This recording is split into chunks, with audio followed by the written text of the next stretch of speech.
A single line, drawn by hands that had never touched this land.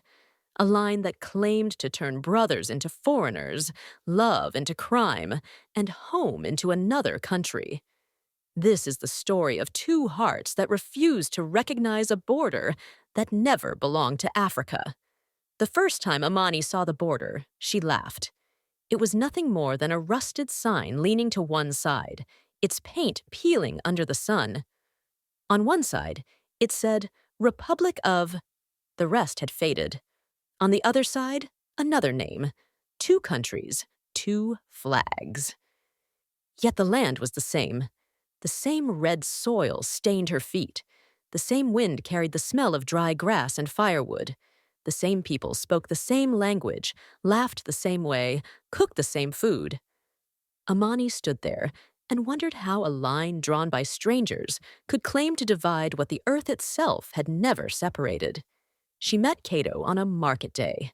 The border market came alive every Thursday, spilling across both sides of the invisible line. Women spread colorful fabrics on the ground. Men shouted prices over the sound of drums and bargaining voices. Children ran freely, unaware that their feet crossed countries with every step. Cato was selling carved wooden bracelets when Amani stopped at his stall. "These symbols," she asked, picking one up. "What do they mean?" Cato smiled, a warm, easy smile that felt familiar, as if she had known him long before that moment. "They mean protection," he said, "and belonging." She looked at him then, really looked at him. His eyes held something deep.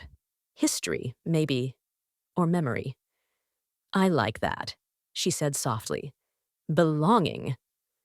From that day, they began to meet every Thursday, sometimes at the market, sometimes beneath the old baobab tree that stood exactly where the map said the border ran. They talked about everything, dreams, childhood, the stories their grandparents told by firelight. And slowly, without either of them naming it, love found its way between them. It was only later that the border began to matter. Amani lived on one side, Cato on the other. Different identity cards, different stamps, different rules. The elders noticed first. "His people are not your people," Amani's aunt warned. "They are the same people," Amani replied. "On the map, they are not." Cato faced the same resistance. "You will bring trouble," his uncle said.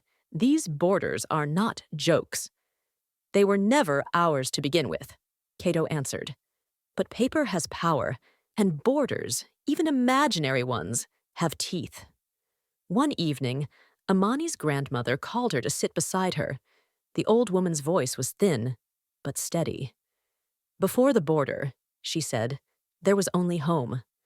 She told Amani a story passed down through generations, how their village once stretched far beyond where the sign now stood, how families lived, farmed, married, and buried their dead without passports or permission, how one morning, men arrived with maps and guns and told them they now belonged to different nations. "They cut us in half," her grandmother whispered, "but they did not cut our blood." Amani felt tears rise. "Love him," her grandmother said, gripping her hand, "because love remembers what borders try to erase." Trouble came the day Cato was stopped by soldiers. He had crossed to see Amani, just like he always did. But that day, the mood was different. "You don't belong here," a soldier barked. "I belong everywhere my people are," Cato replied. They detained him, questioned him, laughed when he explained he was only visiting someone he loved. Love, they said, was not a reason recognized by the state. When Amani heard, she ran, past the market, past the sign, past fear. She stood before the officers, her voice shaking but strong. "He is not a criminal," she said. "He is my future." They released him eventually, but the warning was clear. Cross again, and there will be consequences. For months, they met in secret, under moonlight, at the baobab tree, at the place where the land refused to choose sides. They spoke of marriage, of children, of a home that would not ask for documents. But reality pressed in. Kato was offered work far away. Amani's family arranged meetings with other men. Pressure mounted from every direction. One night, beneath the stars, Kato took Amani's hands. "If I leave," he said, "will you forget me?" She shook her head. "I will remember you in every sunrise," she said, "in every drumbeat, in every story they didn't teach us." They cried that night, not because love was weak, but because the world around it was cruel. The day Cato left, Amani stood by the border sign again. The wind moved the grass. Children laughed in the distance.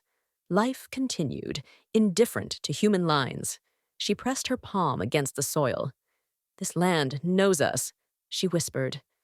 Years passed. Africa changed. Slowly, painfully. New leaders spoke of unity. Young people questioned old divisions. Trade replaced conflict. Borders softened. One day, Amani heard a familiar voice behind her. "Amani!" She turned. Kato stood there, older, stronger, eyes still deep with history. "No papers stop me this time," he said, smiling. The border opened. She ran into his arms.